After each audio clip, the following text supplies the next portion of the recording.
Olá, eu sou Il Souza e hoje é o primeiro episódio do nosso podcast Resenha Preta.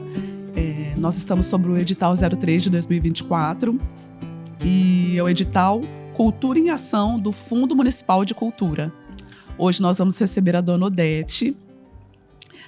A Dona Odete, nós vamos falar um pouquinho de identidade, de memória e o tempo como senhor da história a partir da obra dessa maravilhosa escritora. Eu vou fazer uma pequena introdução antes da gente começar. Odete Silva Dias, nascida em 1937 em Jericoara, São Paulo. Qualquer coisa a senhora me corrige, tá bom, Dona Odete? É enfermeira de formação, graduada em filosofia em 2000 e pesquisadora da própria história familiar. Em 2007, começou sua pesquisa que resultou no livro Identidade, O Tempo como Senhor da História. Em 2021, lançou a continuação O Tempo como Senhor da História 2, Os Emigrados. Em 2024, publicou o terceiro volume, Sagas e Raízes, volume 1, 2 e 3, que é a nossa coletânea que nós vamos falar em alguns minutinhos. E é isso. Dona Odete, muito obrigada por estar aqui. Seja muito bem-vinda. Eu aqui agradeço, tá? Obrigado pelo convite. E aí eu fico à vontade para você me perguntar o que quiser. Uhum. Ou, se quiser, eu posso dar uma contadinha dessa história, né? Eu gostaria que a senhora começasse contando o que inspirou a senhora e o início mesmo. Por quê? Por que a senhora resolveu escrever? Tá. Em 2004, tá? A gente teve um problema familiar e aí eu parei tudo que eu estava fazendo e fui pesquisar a história da família para entender coisas da infância que aconteceram na minha infância, tá? E quando eu terminei a pesquisa, né, nós somos da região norte do estado de São Paulo, e quando eu terminei a pesquisa, onde se fez pesquisa? Com documentação, né? Nascimento, batizado, nascimento, casamento. Tá? E dos mortos, dos falecidos também. Todos começaram pelo cartório. Cartório, a senhora começou? Então, todos eu busquei documentos em igreja, porque da época ainda da escravidão, na verdade, os documentos são a Igreja Católica Apostólica Romana, que fazia os batizados. Então, hoje, você busca através da Igreja Católica Apostólica Romana. Depois que começou o cartório, então, eu peguei todos, desde a igreja, cartório, e casamento e falecimento. Tá? Quando eu terminei, eu achei assim, de fazer a pesquisa da família, eu achei assim, muito interessante e convidei os primos para a gente fazer cada um a sua história particularmente. Porque cada um tem uma história, a família de cada um é uma história, tá? Mesmo família. E eles aceitaram, saiu o primeiro livro, que posso dar, que é esse aqui, Identidade, o Tempo como Senhor da História, porque quando eu tinha 9 anos, eu nasci em 1937, 1946, nasceu o caçula da família, tá? Meus pais tiveram 8 filhos, e então, assim, eu tinha 9 anos de idade, e é uma história, é historinha. Minha mãe fala, Odete, vai chamar teu pai no serviço? Eu fui. Cheguei em casa, meu pai, Odete, vai brincar? Eu fui. Daí um tempo, ele me chama de novo e fala, Odete, vem ver o que um avião deixou aqui para nós. Aí eu entro, quando eu chego no quarto, tinha um nenenzinho que o avião deixou. Tá? Assim, foi a maior felicidade da minha vida, um avião deixar. Tá bom. Isso eu nasci em 1º de dezembro e ele 17 de dezembro. No ano seguinte, né, em 47, a minha irmã mais velha, 12 anos mais velho, casou-se, que eu fazia confusão. Ela casou-se em 30 de setembro, eu achei que ela tinha casado e morrido no mesmo dia, porque ela morreu em 30 de outubro do ano seguinte. Então, assim, simbólica, eu falo que o ser humano vive simbolismo. Simbolicamente, quando eu nasci, né, ela que me cuidou. Quando ele nasceu, eu que cuidava, que era o irmão mais velho que cuidava do caçula. Então, simbolicamente, ela representava a minha mãe, lógico que naquele tempo eu não sabia disso, e ele, meu filho. Entende? Então, assim, ela casou aos 30 de setembro e morreu 30 de outubro. Tá. Menos de 90 dias, ele falece também. Então, assim, uma criança de 10 anos, eu perguntava, que eu não tinha consciência de morte, lógico. Do que eles morreram? Por que eles morreram? Não tinha... Ah, porque Deus quis. Tá. Então, uma criança de 10 anos, eu comecei a se sentir culpada. Alguma coisa eu fiz para Deus, para os dois terem morrido, né? E daí mais 2 anos, mais ou menos, menos de 3 anos, faleceu uma outra irmã, a Dirce. E a Dirce, ela não deixou traumas, esse trauma que ficou na minha vida. Porque como eu fiquei doente, meu pai, ele era... A gente nasceu no catolicismo, católico, apostólico romano, e ele ficou doente 7 anos, e, segundo ele sarou passando por kardecino. Ele se tornou espírita e sarou. E nessa época também ele chamou uma pessoa, a gente morava em Franca, e essa pessoa ia fazer orações para mim. Eu não sabia se era 1 ou 2 vezes por semana. Tá? Enquanto a senhora estava convalescendo. Isso, os 10 anos. Tá? Moral da história. Daí, uns 2 anos e pouco, a minha irmã Dirce faleceu. A gente já tinha mudado dali, morava na Avenida Major Nicásio, em Franca, né? Sim. E aí a minha irmã faleceu. Essa não trouxe nenhum trauma para mim. Porque o simbolismo da senhora era da irmã que faleceu em setembro. Para mim era minha mãe e o meu neném, o filhinho. E daí uns tempos, ela faleceu. O que aconteceu? Daí pouco eu fiquei doente, tá? E tive uma chamada barriga d'água, né? Eu repito essa história. Tá, fui no médico, não, isso é barriga d'água, sarei. Pouco depois, o meu irmão ficou doente e meus pais quiseram mudar para Ribeirão Preto, porque a ciência estava mais avançada aqui. Tá, eu sarei. E meu irmão, chegamos aqui, ele tratou, sarou. Aí a minha irmã caçula teve tuberculose. Eita. Aí tratou, sarou, tá? Eu me casei aos 20 anos de idade. Ele não engravidava, tá?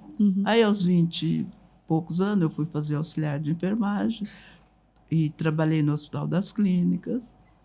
E 4 anos eu não engravidava e tinha sempre corrimento e dor, corrimento e dor. Aí um dia eu falo para o meu médico que eu queria que resolvesse o problema, que eu estava cansada de ter. Eu queria tentar ter corrimento e dor, tá? A preocupação dele era com a esterilidade. E aí o que ele me fala? Ele, segundo ele, que ele olhou o prontuário, com tudo isso, né? Você não sarou ainda. Então, segundo ele, no entendimento dele, eu estava inventando doença. Tá? Gente. Moral da história, eu fui com uma amiga chorando para casa, por causa dessa história, e não medicou, tá? Isso foi numa quarta-feira. Na quinta-feira seguinte, eu estava na minha casa, cuidando da casa, essa dor piorou, melhorou. Na sexta-feira, eu fui trabalhar, eu não faltava do serviço, mesmo com dor, não tinha esse problema de estar tirando. 10 horas da manhã, eu não dei conta, falei para minha chefe, né? Na época, dona Milede, ela chamava. Falei, eu não estou aguentando trabalhar. Ela chama o médico e ele veio, me examinou Aí mandou chamar o professor, tá? O professor veio, examinou, mas você viu isso? Ela não tinha isso uma semana? Não, não tinha. 4 horas, eles disseram, Dete, você vai ter que fazer uma cirurgia de urgência. Eu nem podia fazer aquele dia que eu tinha compromisso depois de serviço. Falei, não, mas eu nem posso. Moral da história. 4 horas da tarde eu estava numa mesa de cirurgia. 30 dias depois, mais ou menos, que veio o resultado, o primeiro caso de tuberculose extrapulmonar do Hospital das Clínicas. Então, a evolução ainda não se conhecia. Hoje, tuberculose extrapulmonar é simples de diagnosticar, mas naquele tempo ainda não. Tá? Moral da história. Aí eu fiquei com uma revolta grande, lógico, né? Mas hoje, o que eu falo hoje, só para cortar? Eu e o meu marido, nós criamos 4 filhos, tá? E se eu tivesse 4 filhos naquele tempo, que não tinha um avanço ainda, não tinha como você prevenir, eu devia ter uns 8, 10, que naquele tempo todo mundo tinha 8, 10. Eu não tinha feito o caminho que eu fiz, tá? Então eu falo, hoje eu falo, do limão, você faz uma limonada na vida. Porque se você fizer uma limonada, a compensação é muito grande. Então, hoje eu não tenho queixa dessa tragédia, digamos assim, que aconteceu. Tá? Dessa dos 20 anos que aconteceu. Sim, da esterilidade por tuberculose hoje. Tuberculose você pode ter em qualquer lugar que é diagnosticada. Naquela época era o quê? 1957, mais ou menos, né? Quando eu operei? Quando a senhora operou? Eu operei em 61. 1962. 1962. Eu casei em 1958, eu operei em 1962. Dona Odete, que coisa, hein? A medicina... E foi isso que fez com que a senhora fosse trabalhar na área de saúde? Não, eu era auxiliar de enfermagem. A senhora já era auxiliar de enfermagem. Tá. E depois disso, eu comecei a interessar a fazer a faculdade de enfermagem. Tá? Por quê? É uma coisa que eu nunca comentei, mas vou comentar agora. Tá? Eu fiquei muito revoltada na época, que eu falava, gente, eu era uma Santa Odete, será que existe Deus? O que eu fiz para merecer esse castigo? Né? E comecei a ter essa preocupação. Um dia passando na igreja São José, tá? Vocês são o primeiro a saber disso. Eu entrei, ia trabalhar e falei, eu queria falar com o padre. Aí falei. Aí quando o padre veio, eu falei, padre, será que existe Deus? Aí ele me pôs para fora da igreja, você vai começar por aí? Pôs eu para fora da igreja. Tá? No dia seguinte, um pouco teimosa, né? A gente está no refeitório tomando café da manhã no hospital. Aí eu falo para as colegas, né? Será que existe Deus? As colegas queriam me linchar. E tinha uma enfermeira que, infelizmente, eu não esqueço nada, hoje eu não lembro dela. Tanto eu como ela assustou, né? Quando eu fiz isso. Ela me tira e fala, Odete, nunca mais você fala isso. Leia Santo Agostinho, porque Santo Agostinho também não acreditava em Deus. Tá? A senhora leu Santo Agostinho? Tá. Aí eu comecei a procurar Santo Agostinho, não encontrei na época. Falei, tá, então vou ler a Bíblia. Aí comecei a ler a Bíblia. Então eu levei 6 meses lendo a Bíblia para entender a Bíblia. Já li 10 vezes ou mais, porque eu falo, a Bíblia todo ser humano tinha que ler. Porque ela é a história da humanidade, lógico, né? Contada, né? E foi assim, ler a Bíblia foi a minha salvação, digamos, nessa época. Aí eu resolvi fazer faculdade de enfermagem e trabalhei até 71 no Hospital das Clínicas. Fui trabalhar no Federal para ter a oportunidade de voltar a estudar para poder fazer a faculdade. Então tá, em 71, né? Até 71 eu fui como auxiliar. Consegui entrar na faculdade de enfermagem, fazer enfermagem. Em 81 a 91, eu trabalhei como enfermeira na pediatria da Amador Bueno, né? Como eu amo criança, até hoje eu sei, a morte do meu irmão é que fez isso, né? Sim. Eu falo, criança gosta de mim, eu gosto de criança, de jovem, tá? E então aí essa foi a primeira fase, tá? Bom, aposentei em 81, 91. E daí um dia, porque quando eu trabalhava, eu tive convites para a escola de enfermagem, até para fazer uma pós-graduação, mas eu não quis. Daí eu aposentei e nós fomos construir uma casa. Quando terminou, eu precisava fazer mais alguma coisa. O que eu fiz? Eu fui na escola de enfermagem perguntar se eu tinha uma oportunidade de fazer, que já tinham me convidado, uma pós-graduação. Aí falaram, olha, você vem, a diretora na época, conversar com a professora Semiramis, né, que era uma enfermeira da escola de enfermagem. Ela falou, olha, você vem segunda e quarta que a gente vai poder ver isso, assistir 2 aulas. Aí eu fui na segunda e assisti uma aula. Quando eu saio da faculdade, eu falo da minha vida, eu tenho um anjinho que me mostra o caminho, que a minha mãe dizia isso quando eu era criança, eu tenho ele até hoje. Passando na Amador Bueno, naquela banca ali com a Duque, eu vejo Santo Agostinho. Ei, aí eu falei, procurou? Nossa, comprei Santo Agostinho e levei para casa para ler. Quando eu terminei de ler, eu falei, não, eu não tenho mais, esqueça a enfermagem. Eu fui fazer a faculdade de filosofia em Batatais, tá? Tanto que o Padre Eloy, o pessoal, eu cheguei e perguntei, Padre Eloy, eu posso fazer faculdade de filosofia? Né? Aqui é católico, né?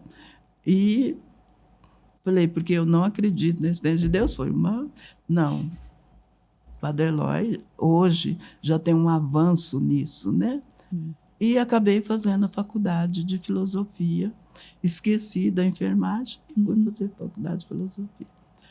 Quando eu terminei a faculdade de filosofia, eu comecei eu vi que não tinha nada a ver, né? Eu fui até dar aula, mas aí eu falei, não tem nada a ver. O que aconteceu? Aí me convidaram, eu tinha uma conhecida morava lá na Bahia, no extremo sul da Bahia, e eu fui passar o Natal lá, porque minha mãe morreu em 2000 e foi uma tragédia, apesar que eu tive um padre lá maravilhoso, que eu agradeço ele, eu esqueci também o nome, que ele me ajudou muito, apesar da minha mãe morrer com 94 anos, mas foi um trauma, um choque. A morte sempre traz um choque. Aí me convidaram, como eu era enfermeira, e convidaram para o programa Saúde da Família para ir para lá. O que eu fiz? Aí voltei, falei, vocês esperam, né? Pensei, vocês esperam um período para me resolver minha vida? Que eu conversei com meu filho e tudo. Aí fui para a Bahia trabalhar no programa Saúde da Família. Tá? Eu trabalhei um momento em Cumurixatiba, que hoje eu tenho amizade com o pessoal de lá, até preciso mandar para eles. Até hoje, foi maravilhoso. A senhora ficou em Salvador ou em alguma cidade próxima? Não, é no extremo sul da Bahia. No extremo sul? Isso, Cumurixatiba é extremo sul da Bahia. Como que é o nome da comunidade? Cumurixatiba. Ali tem Prado, Cumurixatiba, Itamaraju, como que chama a outra cidade? Teixeira de Freitas, tá?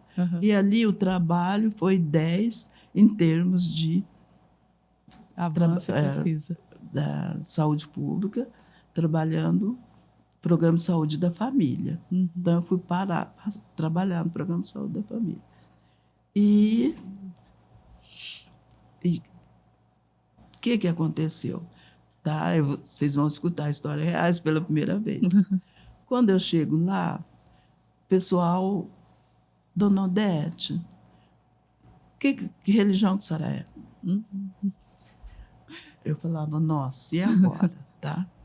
Aí, fiquei esperando ver a maioria que religião que era. Tá? Aí falei com um amigo meu, que também fez filosofia, nós fizemos filosofia junto, tudo eu pergunto para ele. Eu falei, o que eu faço agora? Né? Ele falou, fala com o padre. Por quê? Porque eu falei, eu estou falando que eu sou católica. Né? Aí fui lá, falei com o padre uma noite na missa, porque começaram a me cobrar no ir na missa. Que tinha uma vez por mês missa.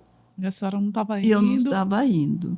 Aí eu falei, e aqui, o que eu faço? Meu amigo chama Claudenor até. Ele falou, fala com o padre. Aí eu fui, me avisaram, olha, o padre vem esse sábado, né? E no sábado ele fazia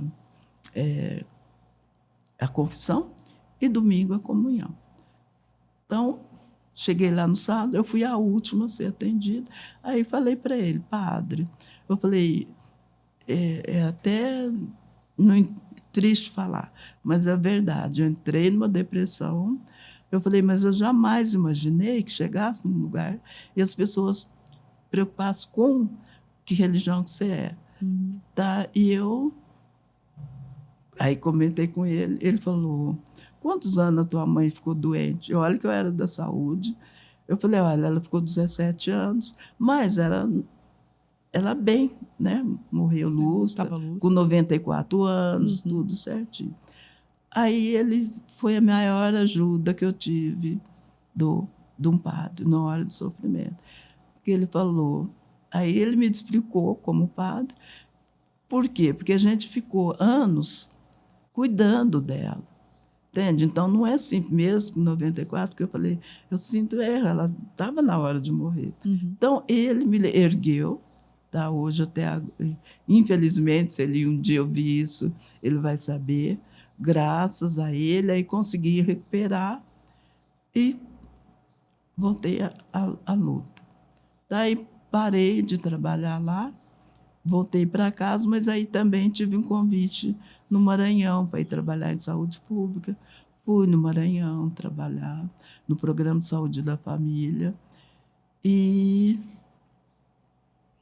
tá, aí chegou um momento, 2004, aí sim, 2004, eu ajudando a minha família para os adolescentes crescer, fazer uma faculdade, tá.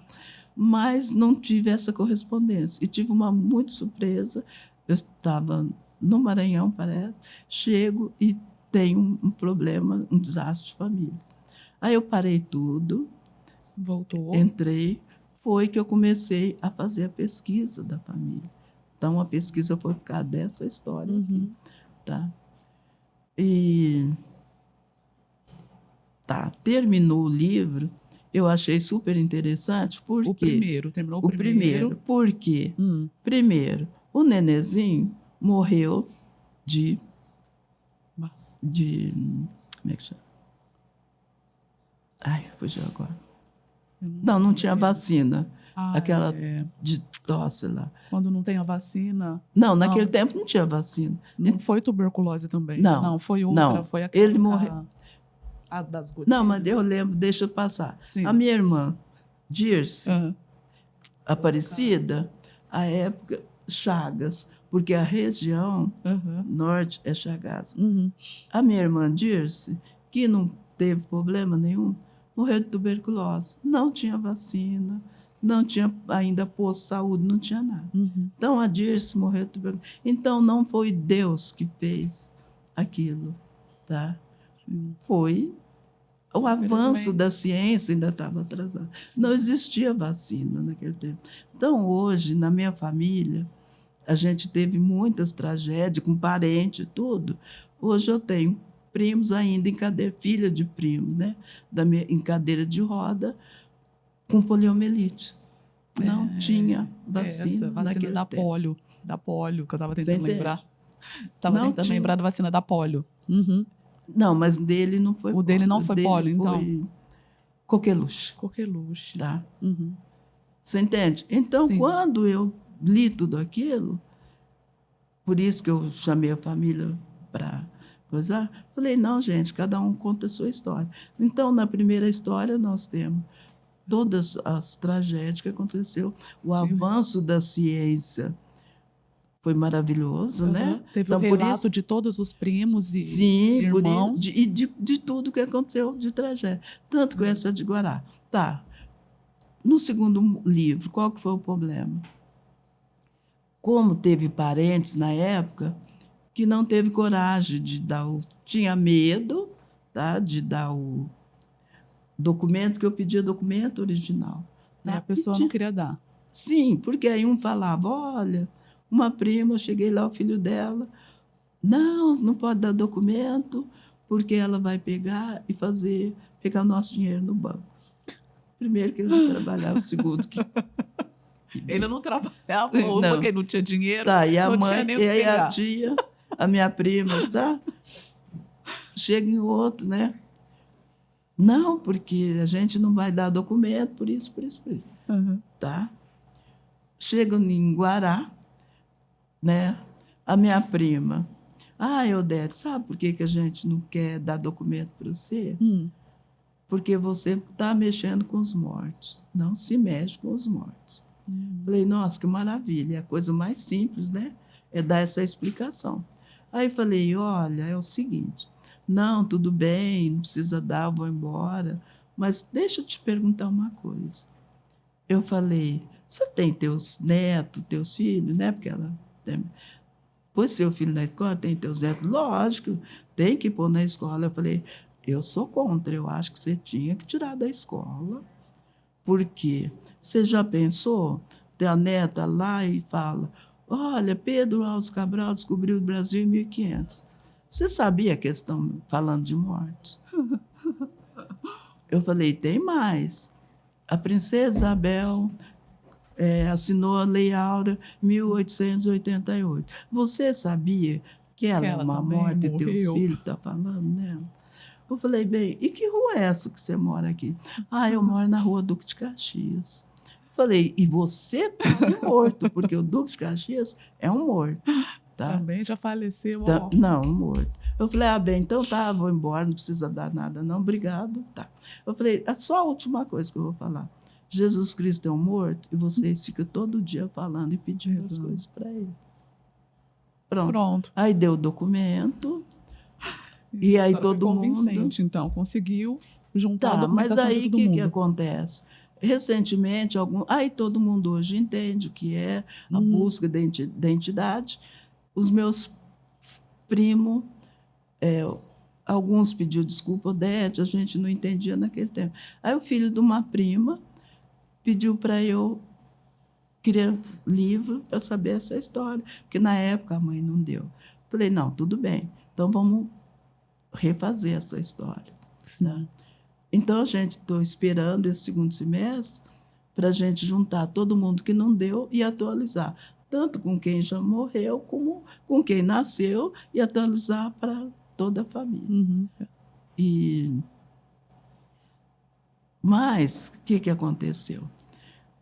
Eu fui dar uma lida no primeiro livro e vi que tinha coisas que eu anotei da época de 50, porque ali na Bandeirantes, na Vila Virgínia, né, tinha 3 galpões que estão derrubando. E eu passei lá e falei, nossa, aqui era 3 balcões de café. Na década de 50, eu trabalhei lá no livro eu tinha colocado, trabalhei como doméstica, porque tudo era documento, né? Não tinha que provar. Aí eu falei, nossa, deve ter documento que tenha foto, porque assim, os 2 últimos balcões eram de café e o primeiro era de catadeiras, então catadeiras era só mulher. Eu lembro desses balcões aí, galpões. Sim, ali galpões lá, isso. Na Bandeirante indo para... Na Vila Virgínia, quando você entra da Guatapará. Tem da Patriarca ali, não é? Quando eu vi que estava derrubando lá, eu falei, não, peraí. Está destruído. Fui buscar, porque como meu primo pediu para eu atualizar o livro, falei, então tá, deixa eu ver se eu consigo documento, aí sim eu atualizo.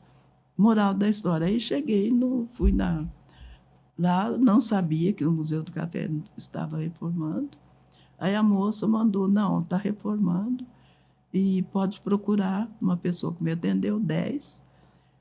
E aí fui na Generosal, que tem um arquivo de café. Sinto muito, mas é uma realidade.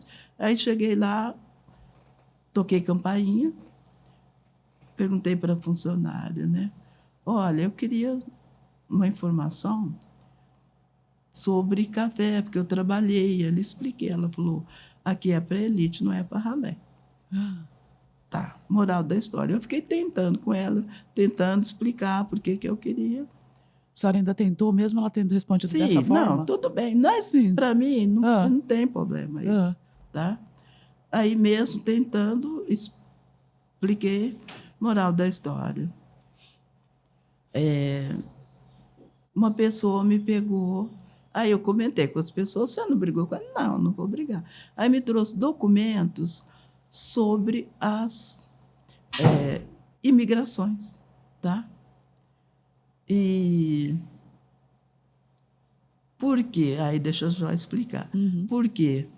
Eu coloco no meu livro, nós somos emigrados, não imigrantes. Porque imigrantes vieram com família espontânea. Todo mundo está aí. Por livre, espontânea vontade. Livre, espontânea vontade. Com direitos, com apoio familiar. Apoio. Tá? Vocês podem ver dentro das leis. Ele podia trazer idoso, doente, desde que tivesse 3 jovens, né, digamos assim, tudo é lei, tá? Para trabalhar. E, no caso do emigrado, não se tinha opção. Sequestrava. No primeiro início, né, aí trabalhei com uma pesquisadora de Franca, maravilhosa. Segundo ela, a gente, todo do norte do estado de São Paulo, tinha vindo de Senegal, aliás, de Angola, Congo, né, ou Moçambique. Então, o que eu fiz? Para entender isso, eu fui em Angola, com a ajuda do pessoal da USP. Né? E não vi nada assim de... Então, foi pesquisar direto na fonte. Fui lá em Angola para fazer essa pesquisa. Bati papo com o pessoal, com o professor, vi história. Sim. Quando eu voltei, não. Hoje já tem exame de genética. Sim. E para poder descobrir de onde a pessoa... descobrir. Porque falaram, olha, vai em Angola, vai em Portugal, na Torre do Tombo, que lá tem toda a história da escravidão. Porque aqui no Brasil a gente sabe que foi queimada, o Rui Barbosa um pouco. Aí quando eu chego, aí fui em Angola, em Portugal, né, a primeira vez, e não conseguiram nada. Aí eu voltei e falaram, não, faz exame. Fiz exame, né, de todo mundo. Quando eu voltei em Angola, eles falaram, olha, aí nós somos do Senegal. Então, 2 partes. Do lado do meu pai, até conversei com o médico aqui de genética, eu falei, é coincidência, tem que ser. Do lado do meu pai, os 2 são do Senegal, né? O pai e a mãe dele. Sim. Do lado da minha mãe, por sorte, feminina é Senegal. E o meu avô, o pai dela, era mulato, europeu. Então, 3 partes é Senegal. Aí eu resolvi, falei, não, peraí, deixa eu ir ver Senegal. Ah, você vai ver para... Não, eu quero ver lá se tem alguma coisa, porque cultura não morre. Não. Né? Se tem alguma coisa daquele tempo. Aí fui para o Senegal também com ajuda de pesquisadores, assim, orientação, pesquisadores da USP. E hoje eu falo, todo ser humano tinha que ir no Senegal, na Ilha de Gorée, porque eu nem entendia de Ilha de Gorée, não entendia de nada. Então, lá eu tive uma pessoa, que também, indicação, ele ia de manhã, fala francês, porque por que eu não ia no Senegal? Falar francês. Ele ia de manhã e à tarde para a gente conversar. Então, qual foi a minha surpresa? Não existe favela. Eu falei para ele, tudo bem, porque o pessoal me perguntava assim, mas você não acredita em Deus, você fala tudo de Deus. Não, lógico, porque a nossa mentalidade é católica, apostólica, romana. A gente cresceu no catolicismo. Né? A gente cresceu, não tem outra coisa. Então, sim, eu respeito a religião de todo mundo e tá? Quando eu fui com um amigo, né? Odete, você não quer viajar? Porque é para ser mais rápido.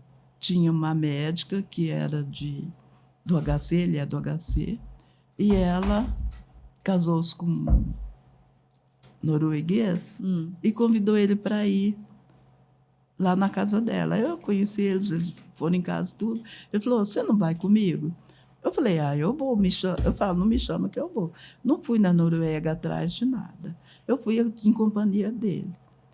E foi a maior surpresa para mim na Noruega.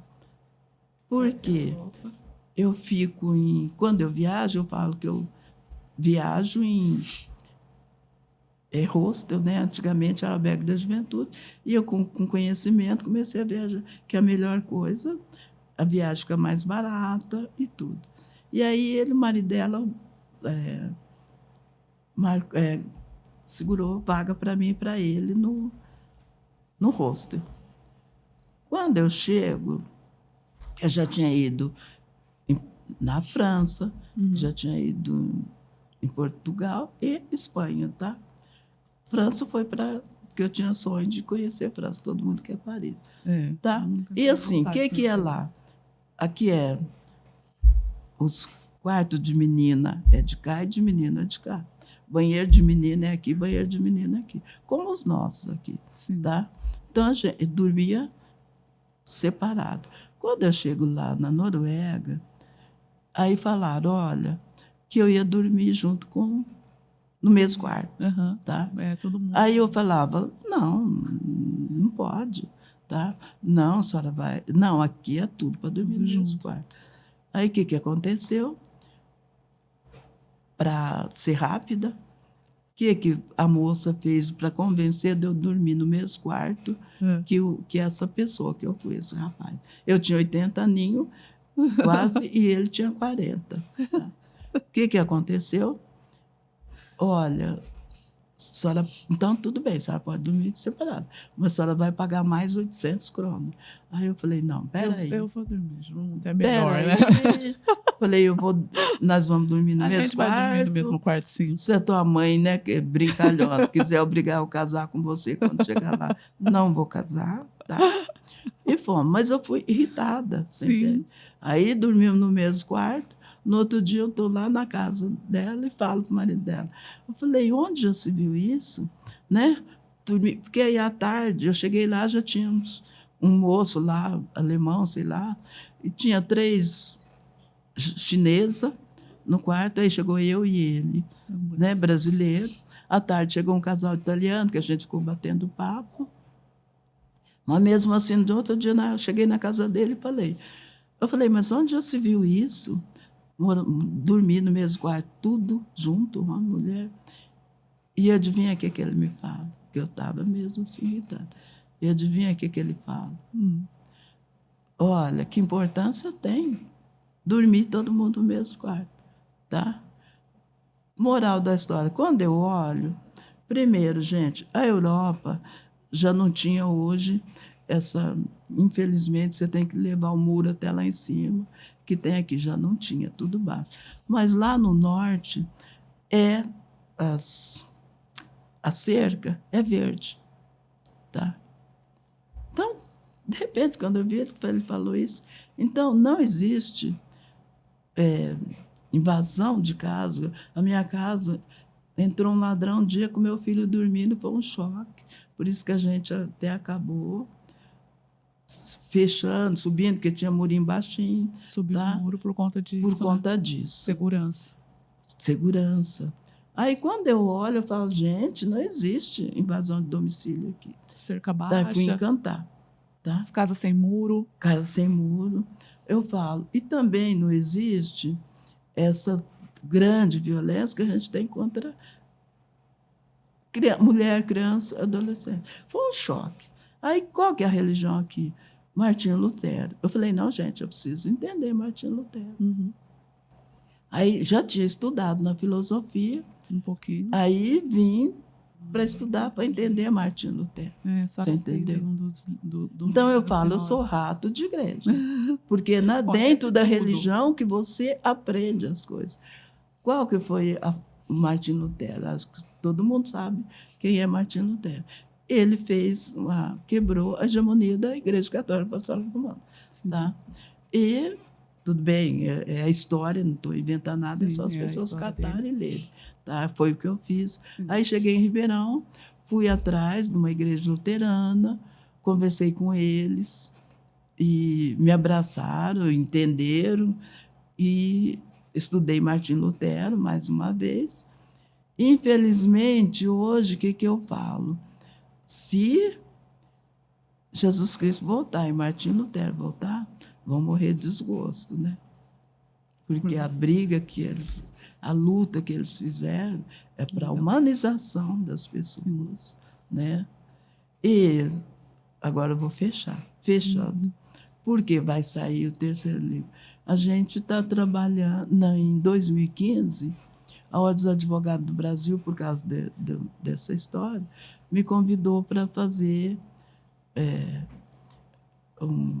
Um advogado leu o meu primeiro livro, gostou, e convidou para fazer parte, porque a Ordem dos Advogados do Brasil criou uma comissão para falar sobre a verdadeira história da escravidão.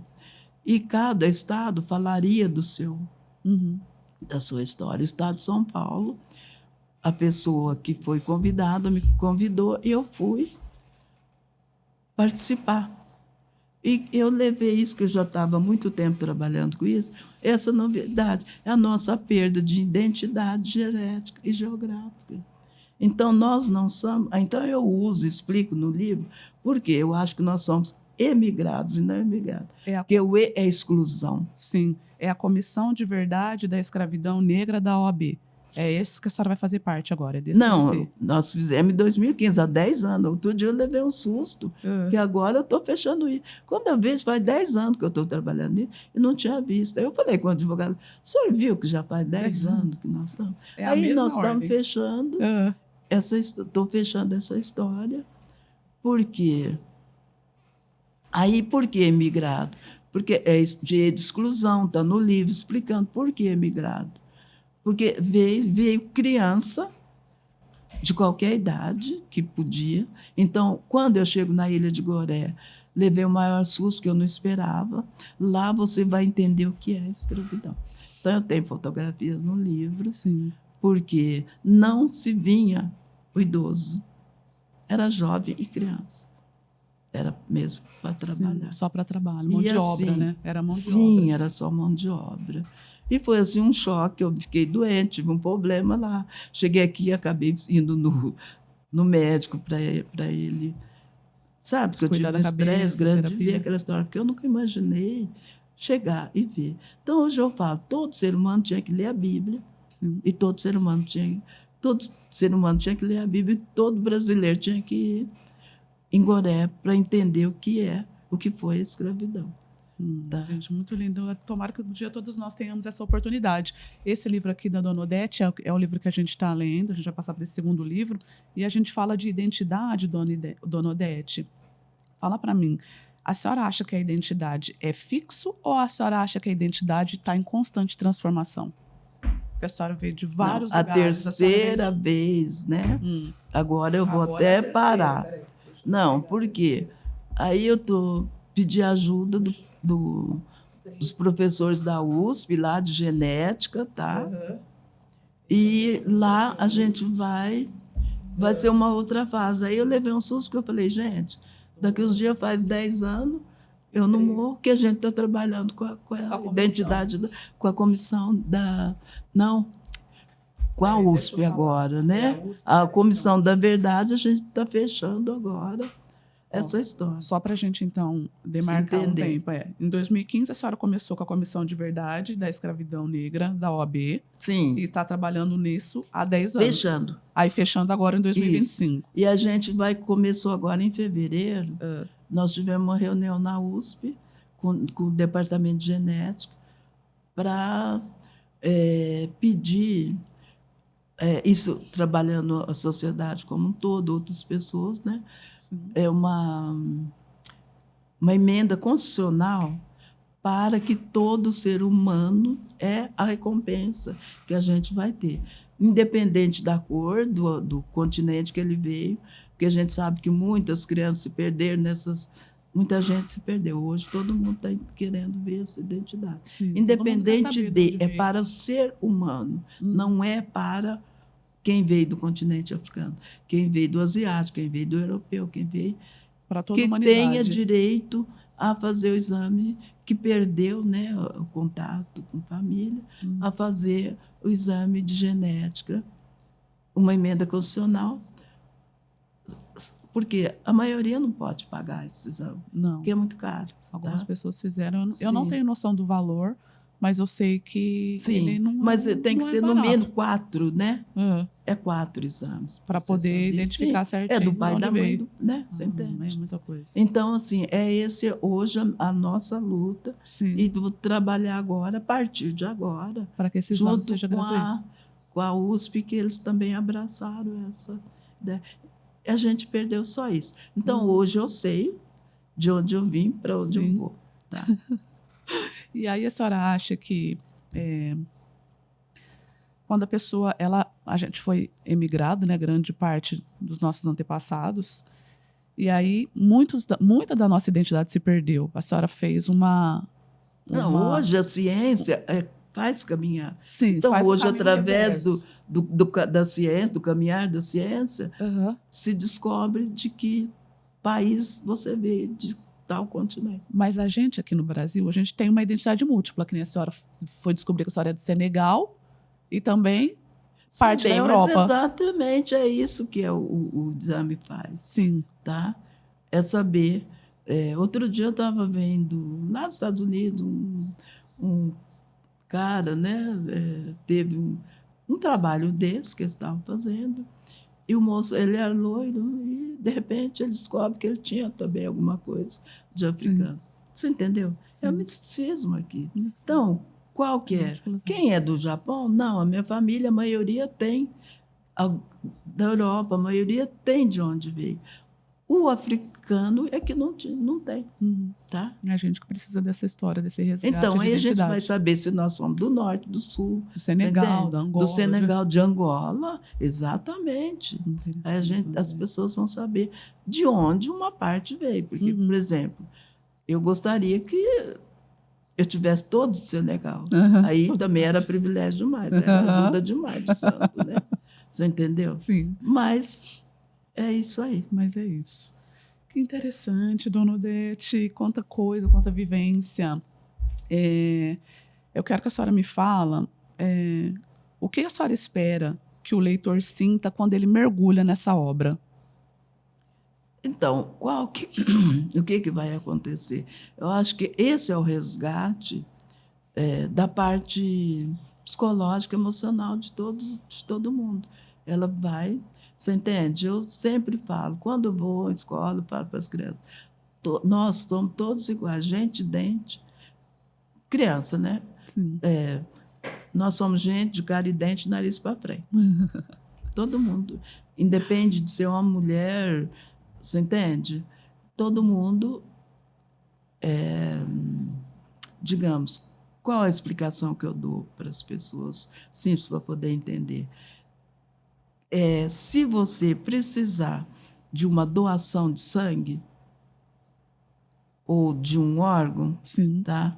Pergunta para você quem recebeu a cor, é branco, se é preto, se é da China, não. Ninguém pergunta. Se a pessoa está precisando, ela vai pegar. Pergunta para você? Só o seu... É compatibilidade. Exatamente. Então, você pode receber...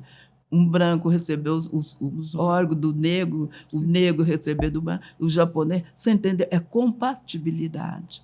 Entende? Então, isso é o avanço da ciência. E a ciência avança cada vez mais e vai te... Entende? Então, todo mundo é igual. Se precisar, não adianta. É compatibilidade. Você vai receber sangue de preto, de branco, de japonês. Ninguém nem sabe. Infelizmente, né? Ninguém nem sabia quem era doador. Hoje já Todo mundo. Hoje as pessoas escolhem. Ó, para a gente caminhando já para os finais, vou fazer uma pergunta para a senhora que é assim: hoje a gente vive num mundo que é um fluxo, né? As pessoas vão e vêm, um fluxo migratório para tudo quanto é lugar. Eu gostaria que a senhora me falasse como que a obra da senhora dialoga com esse cenário de pessoas que está nesse fluxo migratório. Como que esses livros dialogam com essas pessoas? Com os emigrantes, com os imigrantes? Porque a gente agora está nesse fluxo. Então, nós estamos hoje, para fechar, né, com esse livro aí, eu convidei pessoas de outro continente para contar suas histórias, né, que eu quero fechar por isso. Então, a gente vai... Como eu vou atualizar esse livro por causa dos parentes, que hoje todo mundo quer que atualize, então a gente vai... Um convite para uma professora italiana maravilhosa. Eu acho que a hora que vocês lerem o livro dela, é uma história maravilhosa. E outras pessoas de outros continentes para participar e contar também por que veio. Sabe? É isso, por que emigrou. Tá? Por que emigramos, a diferença. Então, assim, um fechamento, digamos assim, desses 4 livros que a gente juntou. Tá? E o que você deixou? Reforça aí para eu poder... Eu queria saber como que ele dialoga com as pessoas nesse cenário que está em imigração e imigração. Como que o livro da senhora vai falar, vai conversar com essas pessoas? Não é nem... Porque o que eu falo? É tudo lei. Você entende? Então, o que eu fui? Fui em Londres para... Por quê? Para pegar documentos lá sobre a escravidão no Brasil. Eu achava que eu tinha uma coisa que todo mundo tinha. E aí, lá na USP, eu aprendi que não é todo mundo. Por exemplo, eu tenho uma chamada visão espacial. Por que eu viajo sozinha? Porque minha cabeça é um GPS. Então, eu chego lá no hotel, aí o que eu falo? Onde que eu estou aqui? Aqui é o mapa da cidade. Ah, você está aqui. Aqui do outro lado. Onde é o metrô? O metrô é aqui. Você entende? Então, a partir daqui, eu vou e volto sem me perder para qualquer lugar. Tá? Entende? Então, isso chama visão espacial. E hoje é um GPS. Mas isso, gente, esse livro aqui... Esse aqui? Não, esse livro. Por que esse Abrindo Porteiros? O que a minha mãe contava? Então, hoje no meu celular eu tenho. O que a minha mãe... Olha, a gente começa a trabalhar aos 7 anos. Então, morava em Franca, era desse tamanho. Mas, em compensação, para uma criança, era meu pai trabalhava, servente pedreiro. Então, o que... hoje você vai levar almoço para mim lá, em tal lugar. A senhora sabia. E eu falava, mãe, eu morro de medo de ir. E se eu não achar? Não é que eu não achar onde ele me mandava. Eu tinha medo de não achar minha casa de volta. Não, você tem um anjo da guarda, que o anjo da guarda te acompanha e ele te traz de volta. Você entende? Então, nessa fase, o que acontece? A mãe falou, eu acreditava. Então, o anjo da guarda. Eu criei o anjo da guarda e ele ia atrás e eu ia. Volta. Então, lógico que se eu passava aqui de uma casa vermelha, eu sabia que quando eu voltava eu tinha que passar por aqui. Então, amanhã, ele trabalhava do outro lado da cidade, pedreiro. Então, tinha que levar comida. Aí, amanhã, ele já me ensinava. Você levava. Tá. Isso foi, por isso, tudo que aconteceu, eu agradeço a Deus. Eu falo que eu sou filha de Zeus, de Deus do anjo, que a minha mãe fez. Moral da história. Então, a minha cabeça... Hoje, eu não falo nenhuma língua. Você entende? E por que eu ando por todo lugar? Exatamente por causa dessa visão espacial. Que hoje eu entendo isso até por causa do pessoal do HC. Vai ser como um GPS, então, um livro para você. Sim, entende? Então, assim... Como se fosse um GPS para a gente. Você entende? Então, assim, eu ando no Brasil inteiro, fora do Brasil, nesses lugares todos que eu fui, graças ao meu anjinho. É ele que me leva atrás. Tá? Ai, dona Odete, muito obrigada. Eu quero que a senhora resume para a gente, em uma frase que é muito pequena, dentro de toda essa experiência que a senhora viveu, Mas resumindo em uma frase para os nossos ouvintes, qual seria, se a senhora pudesse resumir tudo que a senhora passou, tudo que a senhora viveu enquanto a senhora escrevia esses livros em uma única frase, qual seria essa frase? Eu vou falar da minha mãe, né? Meus pais, uma coisa maravilhosa ter nascido daqueles dois também, né? Uma família assim.